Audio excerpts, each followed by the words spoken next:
Hello and welcome to Michelle's Sanctuary. I'm Michelle, and this summer my channel hit a milestone. It has been 10 years since I first started uploading sleep meditations and stories, and I thought it might be nice to invite you into my bedroom, as you are always allowing me to come into yours. Now, I'm going to answer the questions that you sent in because it's been so long since the last Q&A. I cannot guarantee there won't be interruptions by a chihuahua, a cat, or the noise of New York City, but we're going to do our best here. Beans Please asks, do you write your own stories? They are so comforting and amazing. Yes, I do write the vast majority of stories. I have done some collaborations, though, in the past where someone has offered to write a story for me, or I have done something for a channel like the Slumber app. In terms of stories now, though, I occasionally will add something from the public domain, especially in holiday stories or if I'm including a poem. It's always nice for me to just visit the great literary works. Beth Kelsey asks, are you a hypnotist or studied hypnosis? I have studied it, though I have not been certified or gone to school for it. About 2019, 2020, I started to actively research it and was considering it. And I found that as an artist, going towards healing and creative stories was this new world that wasn't really tapped into as much. So that's when I kind of went in a different direction. But I have studied, and hypnosis is responsible for me early on getting a handle on insomnia. Miss Danomite asks, how did you get started? It's not as simple of an answer as I would like, but I was working in the entertainment industry as a singer-songwriter and in commercials, and I started to see some success, and I started to have more time on my hands, and I was incredibly unfulfilled. I did not like having to wait for somebody to say, yes, it's okay for you to create now. Yes, you can be part of this project. So a friend of mine at the time had a really successful YouTube channel. And he said, if you want to have control of your life and of your art, you should start a YouTube channel. And being a singer-songwriter, it seemed like that would be the next best thing. But I noticed how incredibly hard it was to break through in that capacity. Now, at the same time, for those of you who don't know, the beauty of booking commercials is you get paid residuals and you have a little bit of time to be creative. And I wanted to give back, so I started volunteering for Learning Ally. And Learning Ally is a nonprofit where people come and they read educational books to help those that have any disabilities that make reading hard. And I felt so calm in the studio. I knew I wanted to do something that would allow me to have that experience of just being in a calm room with a microphone and using my voice. Because another thing that had also happened in a lot of the commercials and the lucrative jobs I was booking, I was only really getting booked based on what I look like. And I wasn't able to use my voice, or occasionally I was saying somebody else's words. And I thought it would be empowering for me to do something where it was my voice, and I would be able to create something that I owned and that spoke to my truth, and that also would help other people. So around this same exact time, I had overcome issues with insomnia by listening to sleep hypnosis, and I've mentioned her before. Jody Whiteley helped me immensely. And it was a combination of all of these things happening at once that I decided to start Michelle's Sanctuary. So that was my origin story of this channel. When I started this channel, I didn't tell anybody that I know except that friend who had recommended it and a few other people in my circle. And I think that's kind of important when you're starting something new, is to not put yourself in a vulnerable place where the opinions of those who you care about, or whose opinions matter to you could interfere. So what I did is I started releasing these videos without telling anyone I knew, and I let the YouTube algorithm do its thing to find the audience that would resonate. So it took a couple of years before I started actively sharing my work so that people I know could see it. Vanessa asks, what was the most important thing that helped you recover from your insomnia?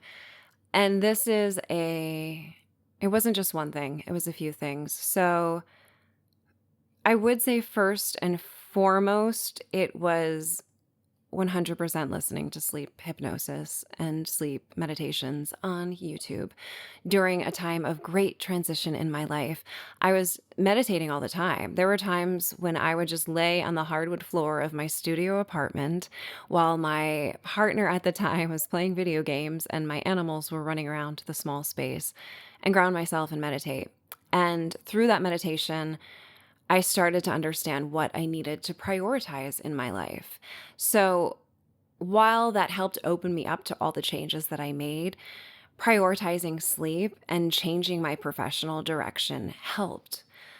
Because for a lot of you, and formerly most of my life in the entertainment industry, there was no control over when I could go to sleep because I didn't know my call time. I could be on a night shoot, I could be on a tour, and it really affected sleep. So by making my physical and mental health a priority, I started to form new dreams and things that I wanted to do with my life. So changing the level of stress in my life, changing my career trajectory, changing my working hours is what got me to a beautiful 8 hour a night sleep cycle. Sometimes 8.5, sometimes 7.5, but it's been pretty consistent ever since all of that stopped. So it was a combination of handling my anxiety that legitimately existed because of my lifestyle at the time, prioritizing sleep. And I started using things like, honestly, I'm not going to say this works for everyone. Again, I'm not a doctor, but magnesium helped me a lot in terms of relaxing. And I used to joke on this channel about my magnesium dreams because I would have the most insightful, beautiful dreams whenever I took magnesium. So those are the main changes. And also the subtle things, which aren't so subtle. Blackout curtains. My bedroom is pitch black at night. Keeping the room cool, having the most comfortable sheets, having all these pillows behind me. I have a lot of pillows. So when I travel and they only offer 2 at a hotel, you better believe I'm calling and asking for more. So it's a combination of prioritizing things and focusing on the inner dialogue and my inner sanctuary and making some pretty necessary changes. Sinead asks, what's your favorite personal story that you've created? I don't know, because I think I have favorites that I forget when I think back. I think we're well over 400 stories right now. I do love the Cozy Laundrette because the characters are based on people that have been really vital to my happiness and growth and having that sense of community. And every time I write that story, being that I live in the neighborhood I'm writing about, I feel so good stepping outside, even in the bustle of things, to know that there are these connections and that New York has been around so long. I do also love The Witch's Cottage because these series I get to revisit, but I also love some of the themed places I've come up with. I love the Waterfall Cottage.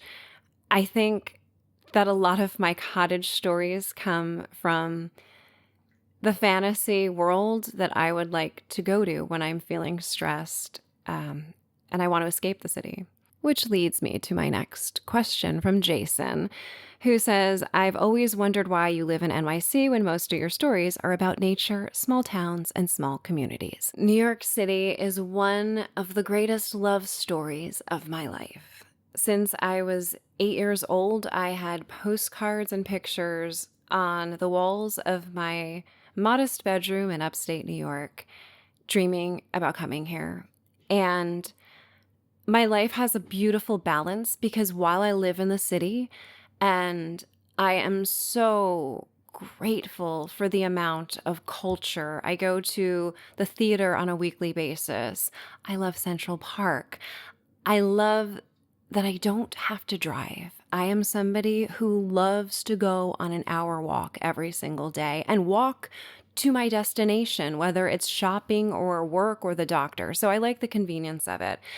But that convenience also allows me to leave New York and go to these beautiful places that I often write about, which is why sometimes my stories can be a little heavy on New England and the Mid-Atlantic, because I will often take Amtrak to these places with my pup. So that's why I find that I can find the best balance and the easiest lifestyle and feel really connected as an artist. And I've been incredibly blessed for the opportunities that I've had here. And I love New York. It's my home, so that's why I am here. Sleepy Time asks, how were some of your stories inspired? What were some of the ones you liked creating the most over the last 10 years? I have different ways of getting inspiration for stories. Sometimes it'll be about a place I want to visit. Sometimes I just wake up Monday morning without any idea about what I'm going to write. And my dream life delivers an idea to me. And I wake up and suddenly I just have an idea, a vision for a story. Sometimes my stories are inspired by the world I wish to see. So if something negative is happening to me on a personal level or something negative is happening on a global level, my first instinct is to find the cure to that and to write a story that envisions a world that I think we could all share. Because I think hope is what gets us out of a lot of things and the action that we take from that. So that's where a lot of my stories are inspired. Lori B asks, have you considered a series in Italy? I have now. I think that's a great idea. That's the beauty of places like Italy. There's so many different cities and countryside and islands that you can visit. So yes, I will consider that. So thank you for the idea. Miss Elvin writes, I love your Witch's Cottage series. Do you have any part of the craft that calls to you the most? I'm going to say that I don't find that I follow anything as a purist and that I've always had a hodgepodge of ideas and how I approach things. But yes, I have gone through a period where I had crystals, particularly rose quartz, when I needed more love in my life. And I'm somebody that will sit down in a circle of candles when I'm going through a difficult time and meditate. I am somebody who, when rejected from some of the top acting schools as a 16-year-old, went to the end of the driveway and had a ritual where I burned all of them and took the ashes, threw them in the woods, and thought that that would be closure and I would move on to New York and live the life of my dreams regardless. So yes, I do have a cousin who is Wiccan, who's very often sharing with me his journey.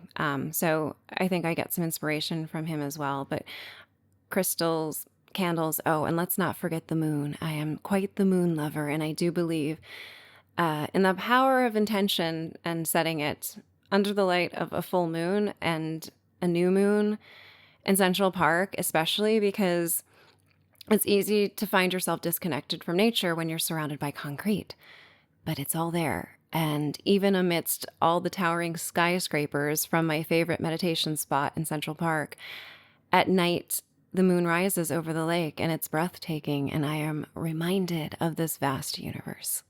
Do you have the ability to do general relaxation videos versus sleep? Yes, I do think I have quite a few over at Michelle's Meditation Sanctuary. They tend to be shorter because they're for daytime, so they were from requests. I don't know if you'd like to have relaxation stories that don't go to sleep. You'll have to let me know in the comments on that one. So I do have some, but they're more like daytime meditations. They aren't necessarily targeted for relaxing during the day beyond having like an intention of protecting your energy or trying to calm down. Cat in the Wall, I love that name. It reminds me of being in Croatia, and these little kittens would pop out of the stone walls of these ancient buildings. Your question is, how are you doing since the loss of Sweet Jack? Much better.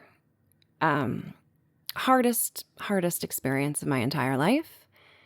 And losing a pet that is your soul dog through some of the hardest times that I believe collectively a lot of us have gone through in history is really tough. Because when you say goodbye to an animal, you're not just saying goodbye to that animal. You're saying goodbye to all those chapters you shared, which then invites grief for other things and other relationships to find its way into your mind and your heart. But I'm doing so much better. I I actually highly recommend if anyone's in New York, or I think he might be doing the shows elsewhere, maybe it'll be streamable at some point. I saw Jeff Ross on Broadway last week, and he has this beautiful tribute to his dog and goes through the things that you go through when you have to say goodbye. And it was so emotional, and everyone goes to the show expecting it to just be comedy. And it was a full, range of emotions that he brought everyone to. And that brought me back to saying goodbye to Jack. Definitely it was the first time I actually started crying in a while. And that's all natural and it's all healthy. And I really hope I can be there for any of you who have lost a pet. It's why I created a meditation somewhere over the Rainbow Bridge, because it's so important to remember the good times. And it's hard to do when your memories suddenly become, your most recent memories are about the devastating moments. And it's very natural to be like, I'm going to shut my heart off from ever feeling this pain. And a lot of people do. And I did not allow that. I knew I wanted that relationship again. And I got Ike. And Ike is, which leads me to your next question. What's my favorite memory of Jack? Oh, geez. I think I wrote about this recently when we were out in Fire Island during the pandemic, and there was nobody on the beach. It was just me and Jack, and this fog rolled in, and we could barely see each other. It was just magical, and I just started laughing, and I was going through so much in my life, and Jack also was getting older and showing signs of decline, and I was even worrying about that. I was just so carefree. I have another memory too of Jack at the beach, because he was not a fan of getting wet. He was a long-haired Chihuahua, and he hated having to dry off. And we were sitting on the beach, and the tide came in, and there were these tidal pools that essentially completely surrounded us. And he had to walk through, a couple of inches of water, and he was just so angry and kept looking back at me, furious that we had to live in this reality. I've never laughed so hard. It was so funny. He was a great travel companion, which leads me to your next question. Are Jack and Ike similar in personality? Yes and no. So they both have that Chihuahua attitude. And when they feel strongly about something, they will let you know. Ike is still a puppy, so he's still learning a lot, but he's great. He's great in that if I say we're going on a trip, that dog will run me to the subway station and jump into his bag ready to go. And Jack always did that too. Ike is much better with children. Jack didn't have as much exposure, and it was really important to me to have a dog. Now that I have 4 nieces and a nephew, to have a dog that gets along with kids. And Ike is amazing. We were at the Jersey Shore a couple of weeks ago, and there was this little 5-year-old girl named Charlotte who was adorable and in love with Ike. And every time we came out of the room, she was hoping Ike would be there, ready for him to lick her face, which Ike loves to lick. That is something Jack didn't do. Ike is purposeful and aggressive when it comes to giving doggy kisses. But this sweet little girl, they had these seashells, and she asked her grandmother to depict Ike and then the ocean. This is the cutest, most amazing gift that I've received. And to have it tied to Ike's memory is so sweet. And so this 5-year-old girl is like, it was my idea. I made this for Ike, and ran out and gave it to us. It was absolutely the best part of that entire trip. So yeah, Ike and I are on the way to many adventures. And if you'd like to follow them at Ike the Chi-Chi, I'll include it below. He has his own social media when I am not too busy running Michelle's Sanctuary. Okay, next is not one question, but many questions from Larry Marcus, and you win. You win Overachiever Award. Okay, what is something you wish people knew about you? I actually had to think about this for a few minutes because I'm pretty open about everything, but one thing I do wish people knew is that things are not as easy and effortless for me as they often look. I work very hard, and I go through all of the range of intense emotions that all of us have. I just process them differently and really actively try and do my best. So I am the person where I could be on the brink of an anxiety attack or dealing with huge waves of grief, and people look at me and think I'm composed, while internally I'm losing my mind. I ended my 10-year relationship right before the world shut down. So many people thought I was just fine. Just, oh, Michelle's resilient. She'll take care of herself.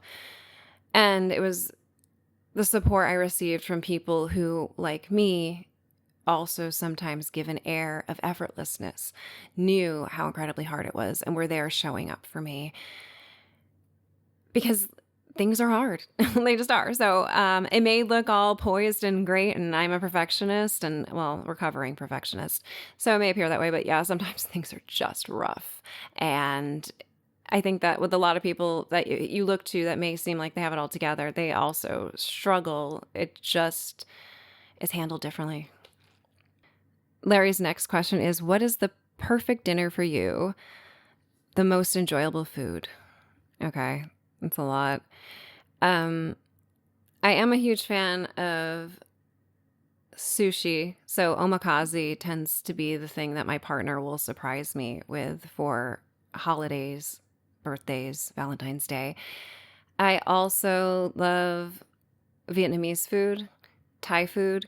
I love things that hit all the flavor notes, that have a little bit of spice, that will be savory, sweet, acidic. I also, one of my favorite things to have is pickled red onions, and use the marinade to make dressings with and cook chicken. And I also love things that are grilled, because it's not easy for me to grill food. So if I go to somebody's house, like my sister's upstate, you better believe that grill is going to be turned on, and there are going to be vegetables and protein on the grill. Next Larry question, what is your favorite sleeping position? So my absolute favorite is being in fetal position to the point that my knees are touching my ears, because I am unfortunately that flexible. I say unfortunately because it's led to hip issues. So, and issues with my SI joint. So now my forced favorite position is to be flat on my back with a pillow under my knees, a pillow under my head, and a pillow on top of my head, so that there's no light or sound coming in. I always sleep with pillows on top of my head. So everyone who knows this makes fun of me and tries to say that they captured a picture of me sleeping, but good luck finding me. Do you think love is eternal? Yes. Like energy doesn't die, it just changes. I think that's the same is for love. And I think even if a great love we think dies, I think sometimes that love just gets redirected to ourselves, hopefully, or maybe to the next person that comes along, wherever it needs to go to help us thrive, at least in my personal experience. There are things I would love to not love anymore, but the love is still there, or at the very least, that connection is there in some way. And when it's going towards something it shouldn't, I'm very quick, thanks to therapy, to redirect it. But I do think that, sure, love is eternal, just like energy. What is your current deepest fear? I hope this isn't like one of those movies where you reveal it and then it happens, but it's something I think many of us grapple with. Pain and the deterioration of things, whether it's society or the human body, because it's part of the natural process, that not the society thing, but in terms of our bodies, starting to get older. I'm not afraid of death. As Laura Neera said, I am not scared of dying, but I do definitely fear dealing with pain over time, which I'm having more and more chronic pain as I get older that I have to work my way through. So that's something that definitely settles in my mind, because it changes quality of life so quickly. Here we go. I have to read this one because it's so long. Why do you suppose the fundamental values of Americans has shifted into arcane cultism and rage? I'm so glad you care about my opinion on that. It's too much to even address all of it, because it would be another hour of talking. But I think that the amount of media consumed, the amount of money that gets made from people being in a constant state of fight or flight, is what has led to this. I think that the powers that are making the most money in the world thrive the more dysregulated our nervous systems are, and it's an easy distraction. Why do I think that people who have good hearts and never before would have behaved this way or behaving this way now is because I think at a core level, there's a lot of fear. And it's harder and harder in America to create the kind of life that was much easier before. You can work 60 hours a week and not have your basic needs met. And it's frustrating because that's not the dream we were sold. So there are a lot of people who give up on the dream and go straight to anger or go straight to finding someone else to lead them, because it's really scary to have to make those decisions on your own and look around and see that maybe there aren't systems that support you. And with my work, I want people to feel supported, because I think that if every individual on this planet sleeps well, has their basic needs met, we get rid of a lot of conflict.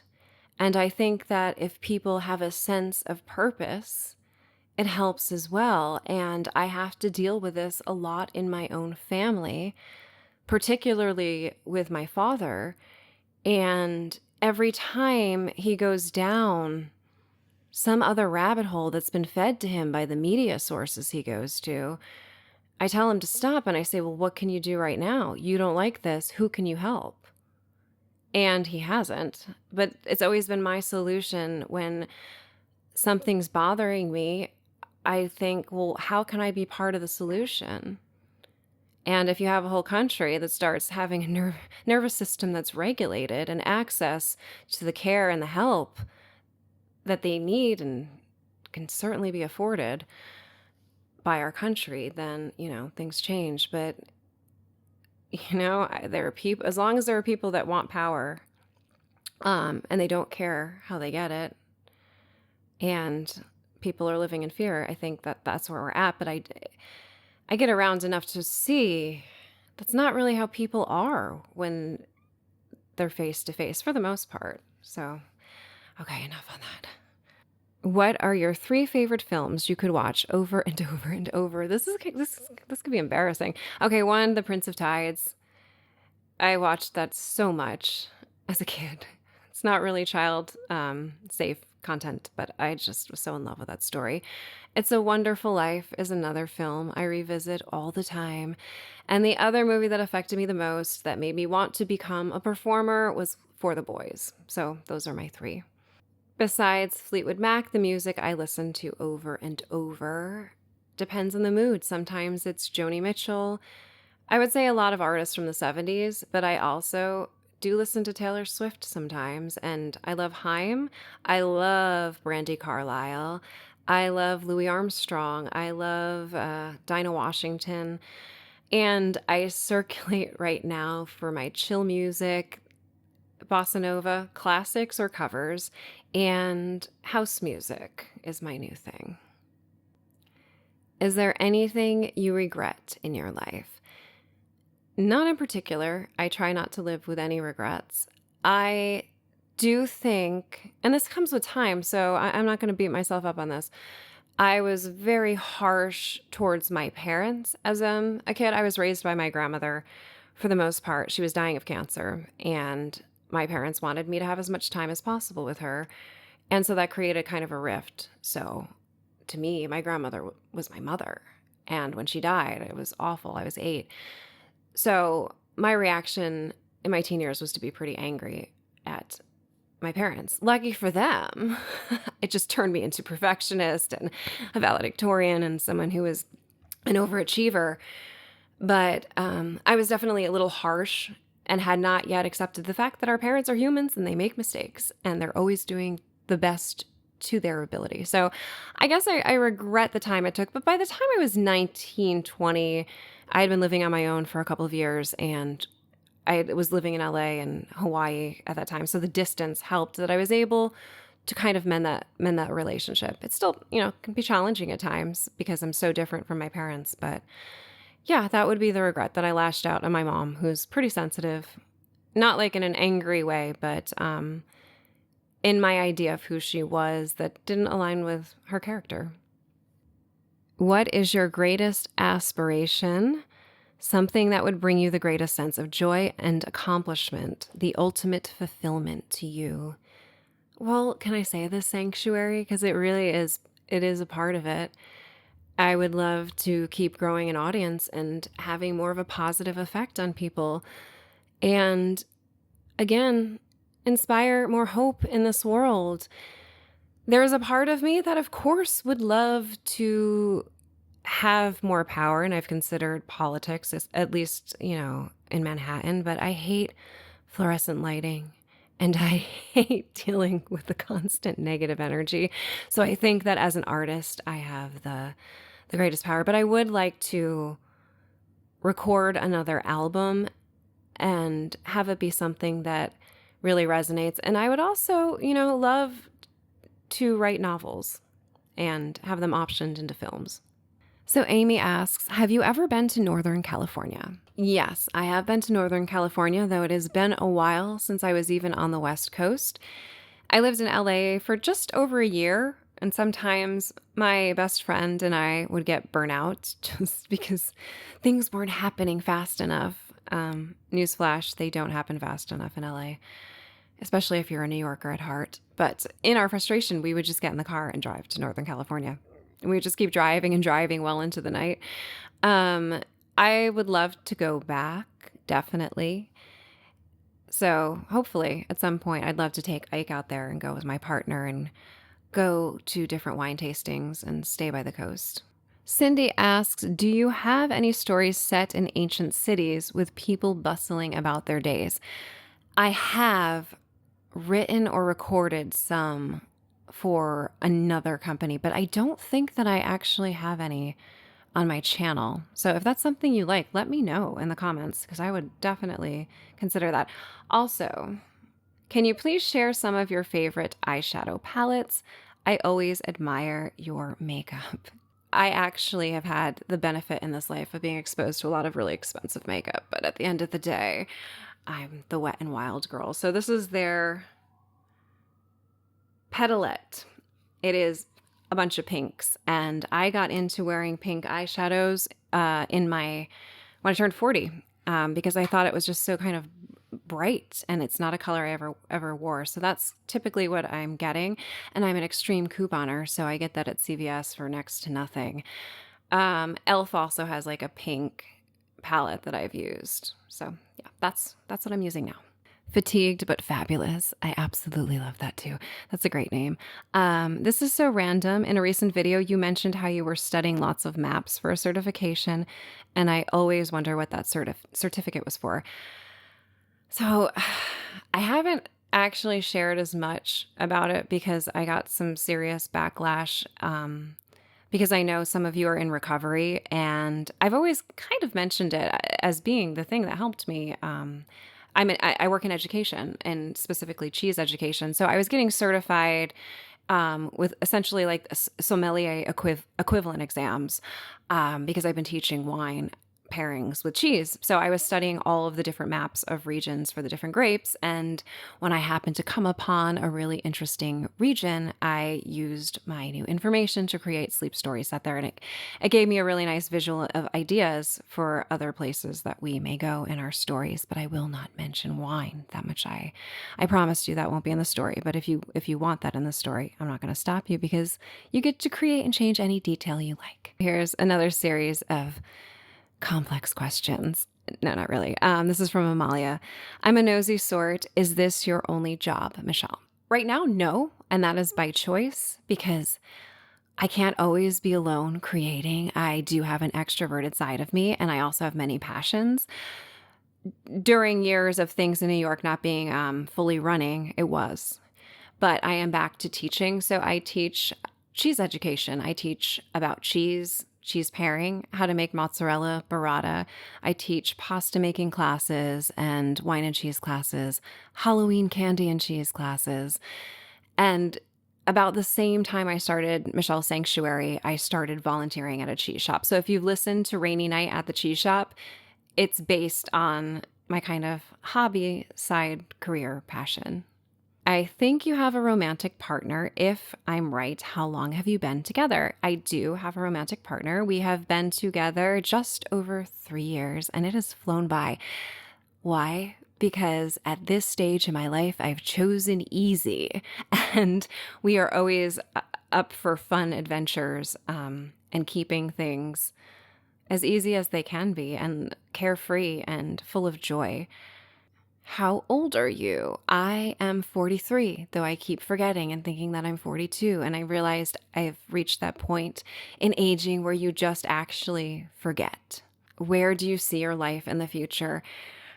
Probably in one of my sleep stories. I'm sure one of them will come to life, whether I'll be at a lighthouse, running a bed and breakfast, or a cottage by the sea. I think that I can't give up New York as my home base anytime soon, but I would consider spending a month abroad. Now that Ike has all of his vaccinations, we can do that. So I am thinking about spending a month in March somewhere else.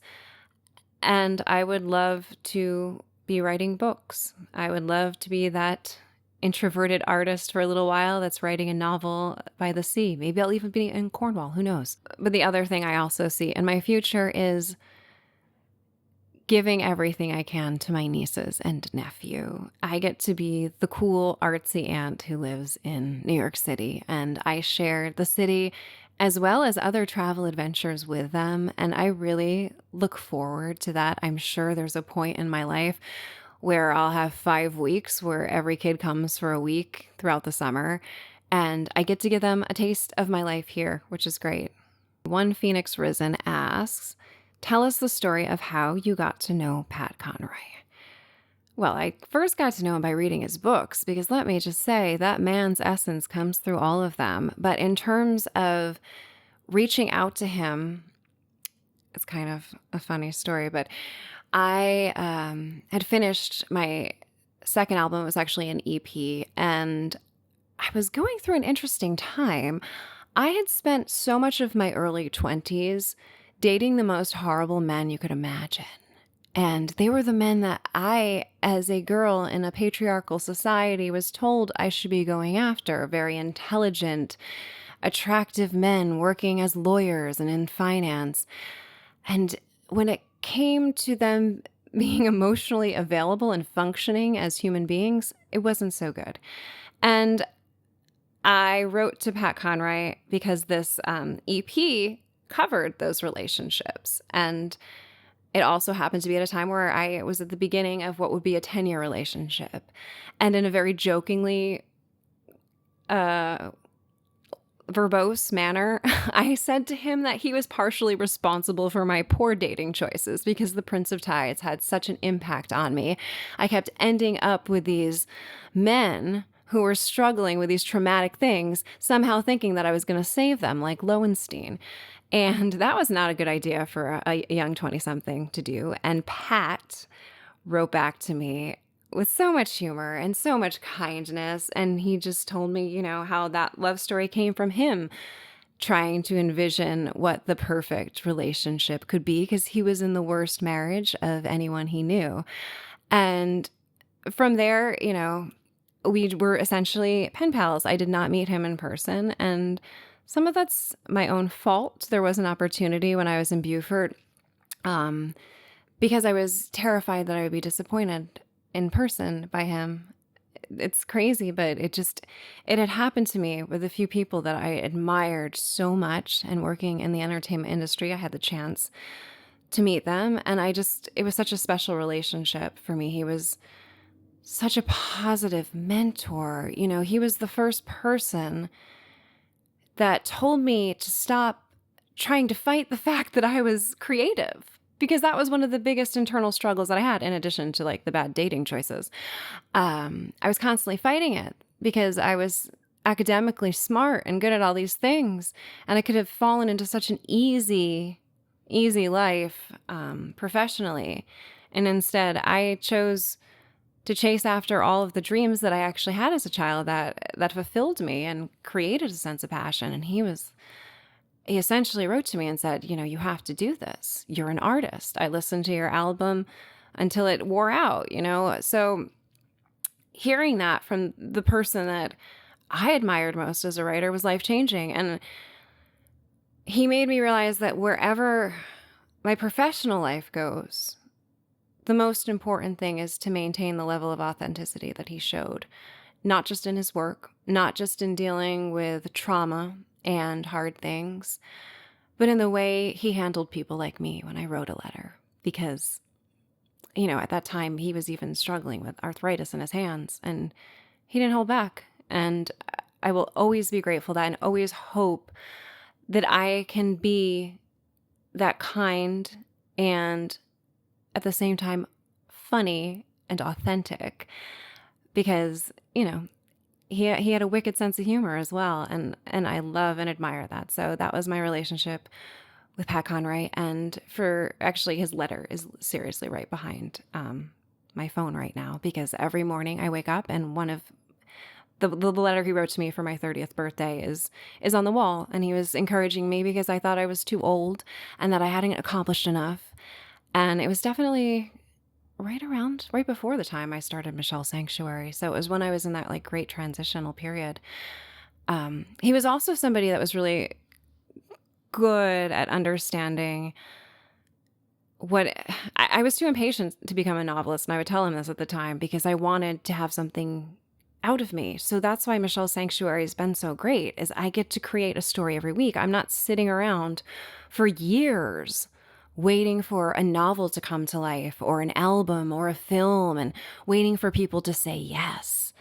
Because that is a whole other dynamic as an artist that's really hard to deal with. I really appreciate the chance that I have to share something with you all weekly. And I don't have somebody telling me no or saying, we don't have the money to invest in this. It's like the only thing I need to invest is my art, is my heart and my time. Which actually leads us to the next question from Thismajig. Are you kind? Yes, absolutely. I can say I am kind and I am generous, but not always in conventional ways. And I think I learned years ago that we confuse kind with nice. So I am not somebody who is nice in a fake way for the sake of not rocking a boat or appearing, that she's just a sweet, nice girl. But absolutely, my heart is full of compassion and empathy for strangers, for those that are close to me, for animals. So yes, I think I'm kind. Spencer asks, do you do your own writing or do you also take submissions? I haven't taken any submissions recently. The times that I have, it's because I've been approached. I'm open to it, but it would make my life easier. But no, I do write every single story myself, every single meditation myself. Jacqueline asks, are there any more stories of the secret room? No, and I want to revisit that because there's actually a secret room in the King's Theater that I want to explore. I haven't, just because that one, sometimes I get discouraged when a new series doesn't get shared very fast or well, and it kind of disappears in the algorithm. It happened to me with the Wanderlust series, which is why I stopped doing it. But if you guys want another secret room story, I would love to.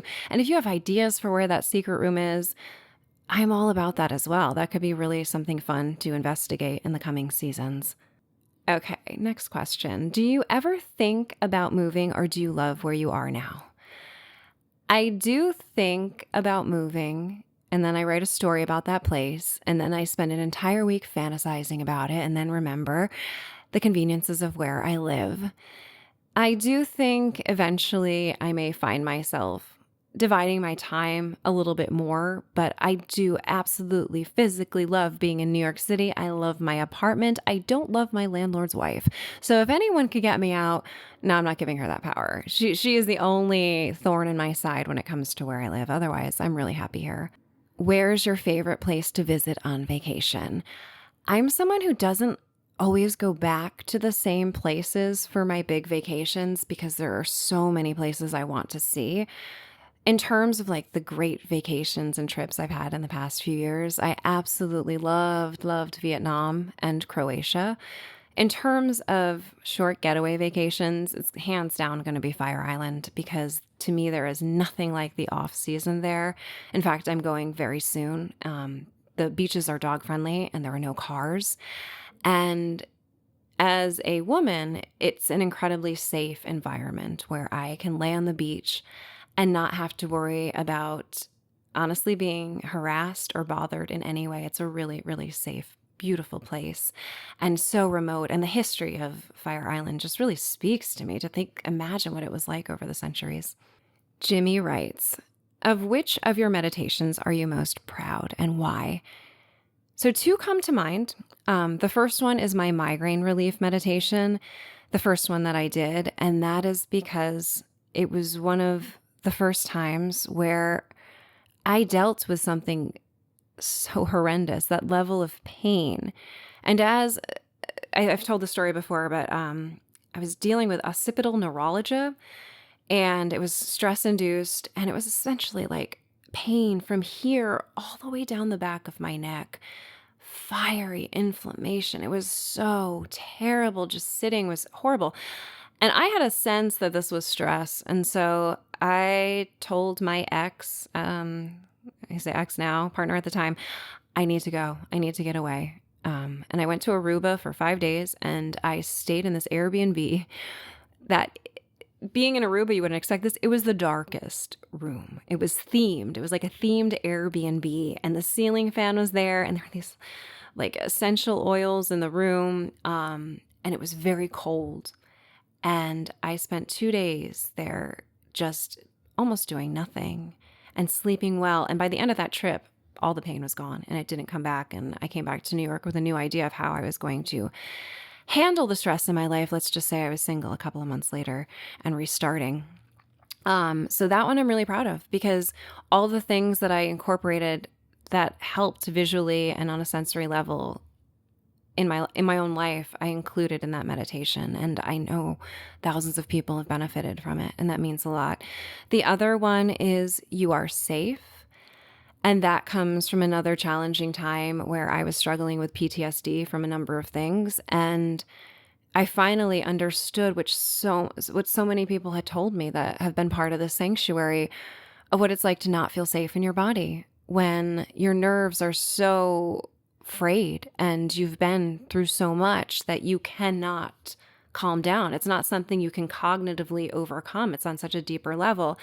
And so I wrote You Are Safe, having come out of that and having regulated my nervous system and dealt with all of those challenging things because I know so many people are struggling with PTSD and CPTSD. And knowing that has helped is once again an opportunity for me to go through something really difficult and have a better understanding and hopefully create something that helps others. Can you share something about your creative process? Sure. My creative process is part of every second of the day. And when I'm writing evocative stories where I'm focusing on, I've had people complain about this, but focusing on smells and sensations, I try to go through my life with that attention to detail. And so part of my process as a creative is being present and alive to everything when I'm experiencing my life and trying to stay as present as possible. And even when my niece is visiting me, I will constantly be pointing out, do you smell this? Do you feel this? Do you hear that? To see how much she's paying attention because these kids love to get distracted on their tablets and their phones and want to go, her latest thing is to say, I'm bored. Tia, I'm bored. And so my goal was, can she come to New York City and not be bored? And she wasn't. But I think all of us may be prone to being overstimulated all the time. And so as an artist in particular, if I'm going to write about something, it's really important for me to be present. And it's too easy to fall into a situation where I'm overstimulated or I'm scrolling through social media too much on the phone. So a very important part of that creative process is living life as fully as I can. Karen asks, how long have you been singing? Which of your stories is your favorite? So I did cover the stories that are my favorite. I have been singing since I was 3 or 4. Um, as a teenager, I started singing all the time. We had a karaoke machine, and I used to put the karaoke mode on for Karen Carpenter albums and record cassettes trying to imitate her. I don't sing as much as I used to. I try and actually like schedule in a time for me to sit down and sing. I do believe that I will be recording something for the holiday season, though, with one of the first producers I ever worked with. So that'll be fun. So I've been singing for a really long time, but I've definitely taken breaks throughout that time where I'm not singing as much. What would your ideal job be? I have a few, but some of them were just concepts of what a job could be. I would say right now, hands down, the jobs that I have are so fulfilling. Running the sanctuary, being able to teach people. Cheese and wine, I teach regularly at one location, but I also started teaching cheese classes to senior citizens at a retirement home. And it's so much fun. I love being in that environment. So other great jobs, though, I mean, the real dream was to be Stevie Nicks in 1976, but that came with a lot of drama that I don't want. Now that I'm older, I see that. But performing in stadiums and touring was my dream at one point, and I much prefer to have a regular sleep schedule and go see concerts now. A novelist like Pat Conroy, like really sinking my teeth into something. I feel like The Cozy Laundrette is a series that could very easily become a novel for me because it covers so much time now from the 70s to modern day. And I know those characters, they are as real to me as anyone in my family. Alternately, I wouldn't mind knowing how to be the captain of a yacht and taking off and staying on water for years at a time with my pup, or maybe even a sailboat. Having a sailboat, that would be beautiful. But once again, it's much easier for me to create those worlds in my mind than to do the actual work. So I'm happy just creating sleep stories about them. So that brings us to the end of this remarkable Q&A. Thank you for all the questions. If I missed any questions, let me know, because I did my best to compile all of the ones that I was able to screenshot from YouTube, Instagram, and Facebook. I also want to thank you all for being with me for so long, 10 years. Many of you have been here throughout many of those years. And for you newcomers, I welcome you as well.